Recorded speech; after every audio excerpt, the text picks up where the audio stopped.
Je reviens pour vous faire mon bilan du mois de février, qui est un mois plutôt court, mais grâce au week-end à Mille et aux vacances, j'ai pas mal lu. J'ai un total de 12 livres pour l'instant, mais il est possible que d'ici la fin du mois, que j'en lise 13 voire 14. Normalement 13 c'est sûr. Donc pour commencer, j'ai lu pas mal de poésie. Donc j'ai lu les poésies d'amour d'Anna Akhmatova, qui est une poétesse russe du XXe siècle. C'est un recueil que j'ai beaucoup aimé parce que c'est très imagé et ça se lit très vite parce que les poèmes sont vraiment très courts. Ensuite j'ai terminé le recueil de Raquel Brune, donc Raquel Bookish pour les booktubeurs. Donc El Diario Inconstante. Donc c'est vraiment beaucoup de prose et il y a quelquefois des grands textes poétiques. C'est très beau. Raquel Bookish, elle écrit avec toute son âme et ça se sent. Et dedans, du coup, elle nous parle de toutes ces histoires qu'elle a ratées, de tous les garçons dont elle est tombée amoureuse et avec qui ça n'a pas fonctionné, de toutes ses déceptions, de son estime d'elle-même, de sa relation avec le monde extérieur, enfin plein de choses et c'est vraiment très intéressant. C'est un petit peu long à mon goût, mais elle écrit vraiment super bien. Ensuite, j'ai lu La soledad de un cuerpo acostumbrado a la herida de Elvira Sastre. Donc c'est un recueil de poésie encore, cette fois-ci encore en espagnol, qui est vraiment magnifique avec des sonnets. Non, vraiment, il est vraiment très touchant et super court pour le coup.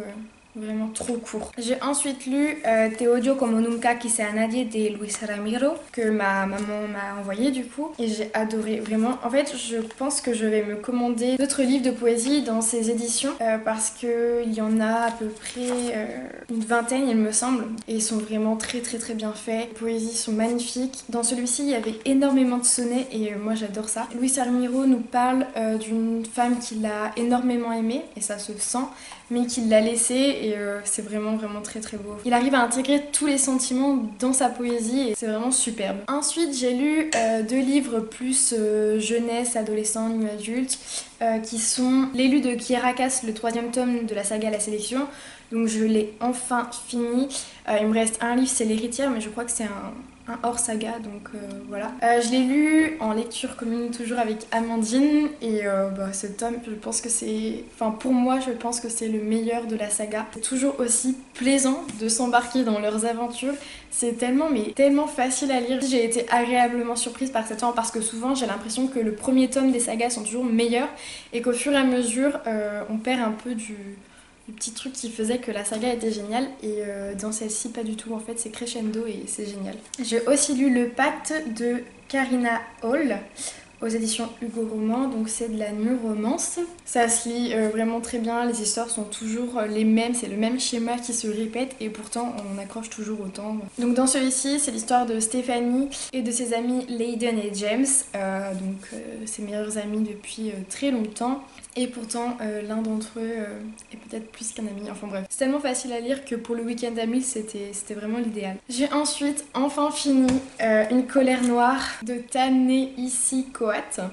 Je ne sais pas comment ça se prononce. C'est le livre qui est au programme du concours de Sciences Po Grenoble. Et je dois dire que j'ai mis énormément de temps à me mettre dedans. Vraiment, c'était un truc de fou. Je me suis dit que j'allais jamais terminer ce livre parce que je trouvais ça long, étant donné qu'il n'y a que 2 ou 3 chapitres, mais des chapitres de 100 pages quoi.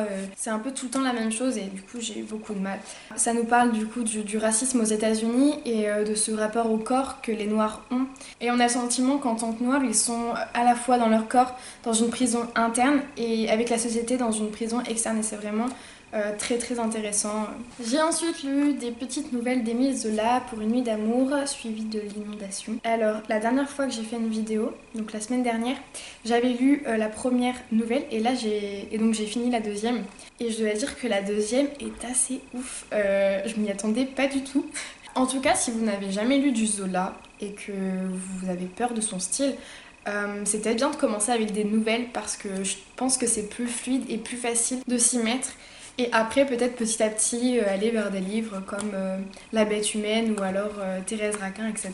En tout cas, moi j'ai beaucoup aimé celui-ci. J'ai ensuite lu Une simple lettre d'amour de Yann Mox. Donc là, il y avait marqué Les hommes ne savent pas aimer. Et c'est une longue lettre qu'il écrit, ou je sais pas trop s'il se fait un personnage, à sa femme, sa copine, sa conjointe, pour lui dire qu'il la quitte. C'est un grand essai sur l'amour, le bonheur, le couple. Et je dois dire que c'est très intéressant. Il y a toute une réflexion aussi sur les hommes, sur leur relation aux femmes, sur leurs désirs. La réflexion qu'il fait sur l'amour est vraiment différente. Et venant d'un homme, c'est plutôt intéressant. Je sais, j'ai dû dire au moins 5 fois le mot intéressant pour ce livre, mais c'est ce qu'il était, intéressant. J'ai ensuite lu La différence des sexes de Françoise Héritier, les petites conférences. Donc dans ce livre, on a en fait le discours qu'elle a fait lors d'une conférence auprès d'enfants. Et dedans, elle nous parle en fait de cette construction sociale autour de l'homme et de la femme et de pourquoi aujourd'hui il y a tant de différences alors qu'au final, à la base, il n'y en avait que peu. C'est super intéressant parce que c'est suivi d'un dialogue, d'un échange en fait avec les enfants qui posent des questions. Et les réponses de Françoise Héritier sont toujours passionnantes, construites.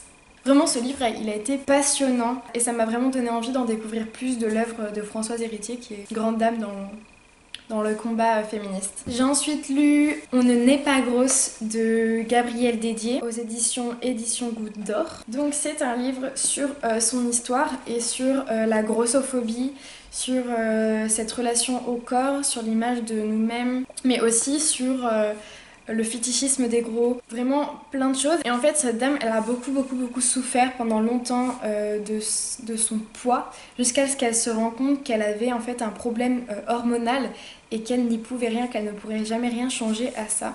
Ça m'a permis aussi de relativiser un petit peu sur moi et sur mon poids par exemple. Il y a à peu près 5 voire 10% de la population qui est obèse ou en situation de poids morbide.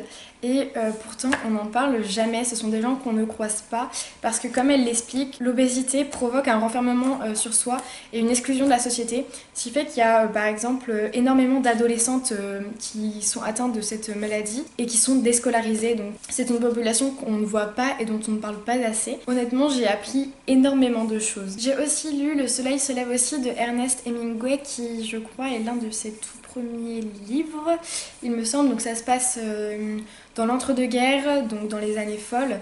Et c'est un ami qui me l'a prêté parce qu'il est absolument fan d'Hemingway et de cette période un peu hors norme de l'histoire. Dans ce livre, on va suivre plusieurs personnages et en fait, ce qui est dingue, c'est qu'il ne se passe pas grand-chose. Ce sont juste les aléas de la vie, le quotidien, le bonheur fou et puis la tristesse. Des gens qui sortent, qui boivent énormément d'alcool, qui font la fête et puis qui finalement retournent dans leur quotidien banal. J'ai pas spécialement aimé, mais je lui avais promis que j'essayerais de relire Hemingway parce que j'avais déjà essayé. Mais il faut dire que j'ai plus aimé que la dernière fois. Si on essaye vraiment de se replonger dans le contexte et dans le décor de Paris dans ces années, ça devient vraiment très intéressant et ça devient presque fascinant parce que il fait une description vraiment magnifique de tout ce qui va être les lumières la nuit, Paris la nuit, et ça j'ai vraiment beaucoup aimé. Ça c'est ce que j'ai lu ce mois-ci, et sinon en ce moment je suis en train de lire La couleur des sentiments de Catherine Stockett avec mon petit marque-page avec mon ami Raimé. Je n'en suis qu'à 200 pages, il faut absolument que je le termine. Dedans, on suit la vie de bonne noire dans les années 60 aux États-Unis. Je connaissais déjà l'histoire avant de commencer le livre parce que je l'ai vu en film, mais c'est toujours aussi intéressant. Le seul truc, c'est que le livre est vraiment très long. Voilà, c'en est fini pour mon bilan du mois. Dites-moi ce que vous avez lu, ce que vous êtes en train de lire, si vous avez lu l'un de ces livres. Je vous retrouve dans une prochaine vidéo et je vous fais plein de bisous.